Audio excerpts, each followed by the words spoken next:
Alright guys, good morning sa inyong lahat. Gising-gising mga kaibigan. So, for today, ipapakita ko po sa inyo ang aking mga petunia. Pero, ang nangyari kasi last night, naulanan. So, ito, gigising ko lang, walang hila-hilamos. Pero worried ako dahil, ayun nga, malakas ang ulan last night. And usually, talagang ang number one kalaban ng mga petunia is, kapag nag-uulan, ayaw nila masyadong nababasa sila. Gusto nila kahit paano, minsan nagiging dry sila. So, kailangan hahayaan mo silang, kailangan didiligan mo sila nang hindi nyo nababasa ang flower. Kasi madadamage yung mga flower kapag laging basa. So, ipakita ko na sa inyo guys. So, ito guys, ayan. Ayan ang nangyayari sa aking petunia kapag nauulanan. Nagkakaroon ng mga butas-butas dito sa gitna. So, ayan ang nangyayari, nakikita niyo yung mga bulaklak bumabagsak kasi nabibigatan sila kapag naulanan dahil sa tubig. Pero dahil medyo umaaraw-araw na, parang medyo nakaka-recover na rin tong isa na to. Kasi itong isa na to yung unang naaarawan sa umaga. So medyo natuyo agad siguro yung mga bulaklak. Kaya ayan, parang medyo nagbabounce back na agad siya. Pero kanina, ayan, ito, nakikita nyo naman, may malaking butas pa rin dito. Ito, tinatanggal ko yung damo. Kasi kapag dinidiligan nyo ang mga petunia ninyo, guys, dapat hindi nyo binabasa ng husto yung mga bulaklak kasi masisira yung mga bulaklak katulad yan. Ayun yung sinasabi ko yan, napupunit. Kapag nabibigatan, alam nyo naman guys, di ba? Kapag kahit anong pinupuwersa ninyo, nasisira, napupunit katulad niyan. Ito, napuwersa sila ng ulan, nabigatan sila, kaya ayun ang nangyari. Pero kahit paano, okay pa rin naman siya. Pero ipapakita ko sa inyo yung isa.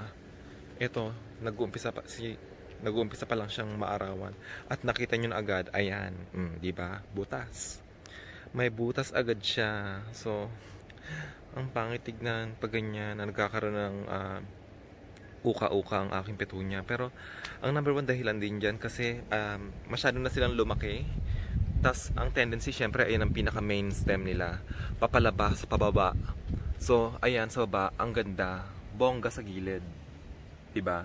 Maraming bulaklak kasi diyan papunta yung direksyon ng pagtubo nila. Pero sa itaas, ganyan, tsaka. Kasi dahil nga sa ulan, pero ay medyo natutuyo na sila. Pero ang dapat talagang gawin mo dito guys, kapag ganyan na nakikita mong bumabagsak, ibig sabihin nagiging leggy na sila. Yung parang nakikita mo, numinipis na yung sanga, nagiging ganyan na, tapos ano na lang sila, puro bulaklak, parang nagiging pilit-pilitan na lang.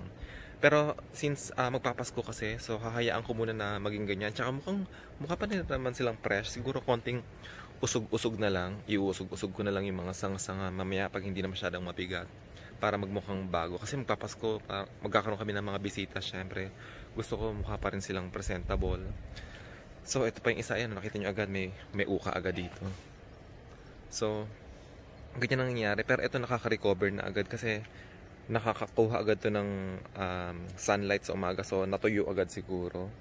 Kaya, ayan, medyo nakaka-bounce back na ulit from the rain.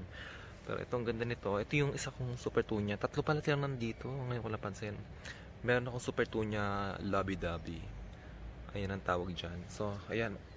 Iyang klase ng mga petunia na yan, ayun talaga yung mga masisipag mamulaklak. Pero katulad ng sinabi sa inyo, hindi sila nagkakaroon ng buto. Ayan o, tingnan nyo, ayan, nalanta lang yung bulaklak pero walang buto na bubuo. Ayan, ganyan lang sa may nakikitang maliit, pero walang laman yan. Ayan, pag tinignan ninyo yung mga ano ko, super tunya ko, ayan o, ito pang isa. Ayan, wala ring buto. Ayan o, puro ganyan. Wala kang makikitang buto. Kaya ang ginagawa ko talaga dito is cuttings. Swerte na nga lang is talagang ano sila, nabubuhay sa cuttings kapag nagka-cuttings ako. Ito pala, speaking of cuttings, ayan yung mga pinagkuhaan ko ng cuttings nung isang araw nung nag-vlog ako sa inyo.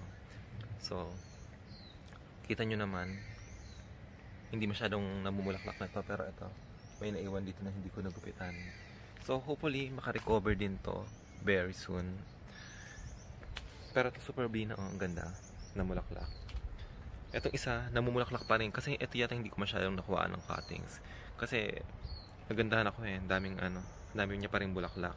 Pero siguro gugupitan ko pa rin to kapag ano, tingnan natin kung successful yung first batch ng cuttings natin from here.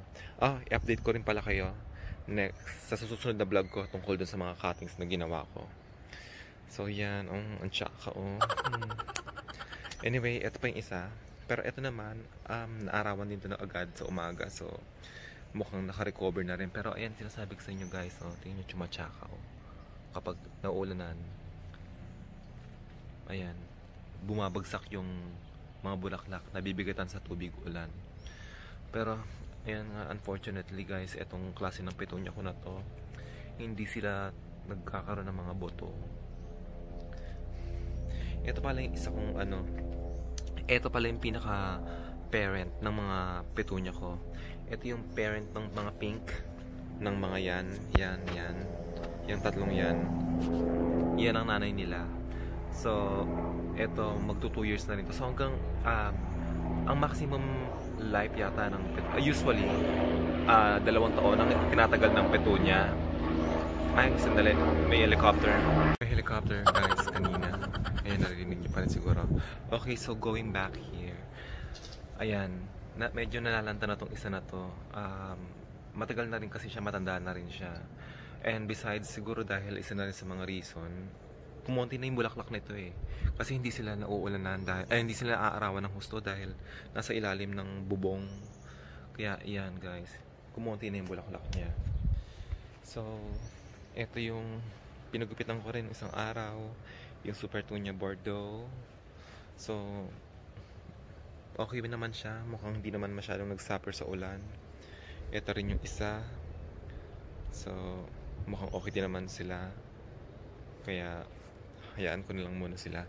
Pero bigyan ko yung update dito sa mga petunia ko na nasa lupa. Ayan. Ito yung Super Tunya ko na Super Tunya Bubblegum. Mukhang okay naman siya dyan. By the way guys, isang puno lang yan ha. Can you imagine? Isang puno lang yan pero halos sinasakop na niya yung buong lugar na to. Tapos, eto, isa rin. Tingnan guys, yung diferensya ng naaarawan agad ng may morning sun. Ayan ang may morning sun. Ito yung walang morning sun. Mabilis talagang lumaki kapag may morning sun or naaarawan ng more than 6 to 8 hours. Pag more than 8 hours, parang talagang mas gusto nila yon. Ito pa yung isa kong petunia, Super Tunya Indigo Charm yata to. Tapos ito yung ginupitan ko 2 weeks ago. Ayan, nagbabounce back na. Nagkakaroon na sila ng mga bulaklak.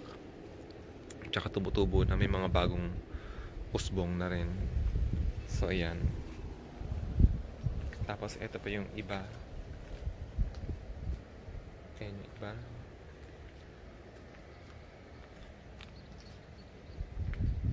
Tapos ito pa pala guys, pakita ko rin yung pinsan nila. Ito yung pinsan nung mga petunia, yung mga Super Tunya.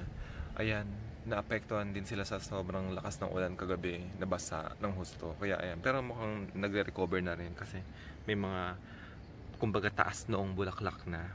Ayan ang ganda ng pattern ng kulay nila, di ba? Tapos ito yung iba. Ayan. Tapos ito yung vanilla color na sinasabi nila. Ito red, isa pang red. Ito yung medyo pink. Tapos ito yung iba kong Calibra Koa. Ayan yung rose, bumabagsak din. Tapos ito nagbubulaklak na naman siya ulit. Guys. So parang maroon siya sa gitna, tapos may yellow green sa gilid. Tapos eto guys, yung aking Super Tunya Honey. Inilipat ko yung Super Tunya Honey ko dito sa mga paso na to kasi pinagkuhaan ko sila ng cuttings at saka parang bala ko pa rin silang gupitan uli para maging bushier pa sila kasi nagiging leggy na sila. Ayan kapag sinabi kong parang naging leggy, ayan na yung parang humahaba lang ng humahaba tapos mukhang mukhang maraming sanga-sanga lang. Ganyan ang nangyayari kapag leggy na sila. So kailangan ko na rin itong gupitan soon, pero kapag may time ako, wag muna ngayon. Tapos, ayan. Ito yung sinasabi ko mga cheap na petunia. Pero, ito yung nagkakaroon ng mga buto. Pero hindi ko alam kung asan na yung... Teka, may nakita akong buto nung nakaraan dito eh. Nawala na yata. Nawala yung buto. May buto to nung nakaraan eh. Anyway, tsaka ako nalang pakita sa inyo. Tapos, ito pa yung isa kong petunia. Ito may buto rin to eh. Nasaan na ba yung mga buto na to? Hindi ko makita. Tatago sa akin. Nawala na. Asan na ba yun? Nawala. Asan may mga... May buto to eh. For sure meron to. Ayun. Ayan guys. Ayan na. Ayan, nagkaroon na ako ng buto. So ito pwede ko na siyang i-harvest kasi talagang nakabuka na yung buto niya eh. Pero ayan, natin yung itsura din niya pag naulan na. Nagiging ganyan. By the way guys, yung super petunia honey ko last time nang pinakita ko sa inyo, diba nasa hanging basket sila. So ito yung ginawa ko sa hanging basket. So ayan, pinalitan ko sila ng impatience na pula para mukhang Paskong Pasko, green tsaka red. Tapos nilagyan ko ng Dichondra Silver Falls.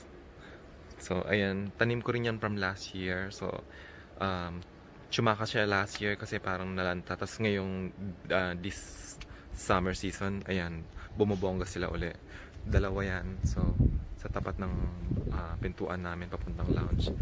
Ayan, tinaniman ko ng dalawang hanging basket na ganyan. Tapos yun guys, ito rin yung isa kong naulanan din to sa side na to kagabi. Pinalitan ko, nilipat ko dito. Siguro kailangan ibalik ko dito sa side na to para matuyo agad, maarawan. So ayun guys, nakita ninyo, maganda rin yung kapag kinukombinasyon ninyo yung mga petunia ninyo with other plants na may mga maliliit na bulaklak katulad nito.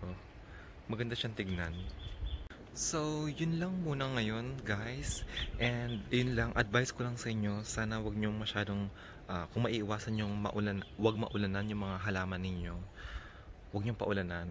Sa case ko kasi wala akong masyadong choice. Pero buti na lang kahit paano, surrounded kami with, lots of trees dito. Kaya yung ihip ng hangin minsan hindi masyadong malakas. So, ayan guys, pag tutubigan ninyo yung mga petunia ninyo, idiretso nyo agad sa ugat, sa puno mismo yung tubig. Huwag nyong basain yung bulaklak kasi nasisira sila. So, ayan guys, thank you very much again for watching this vlog and sana i-share ninyo and mag-comment kayo kung may gusto kayong i-share about my video. Kung meron kayong gustong i-suggest, please let me know.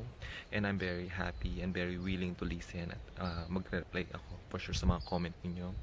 And most of all, please don't forget to subscribe. And of course, kung gusto nyo magkaroon ng marami pang video about my petunia at kung natutuwa naman kayo, why not help me by subscribing sa aking channel para mabigyan ko pa kayo ng maraming tips kung paano nyo maparami at alagaan ang inyong mga nagagandahang petunia. And on my next vlog guys, gusto kong i-update kayo dun sa mga ginawa kong cuttings. So sana nagustuhan ninyo ang video na to. And thank you so much. Bye! Oh my god guys, ayun na naman ako. Mag-uulan na naman at magsasuffer na naman ang aking mga petunia. Oh no. Kawawa naman ang mga halaman ko, ang mga bulaklak.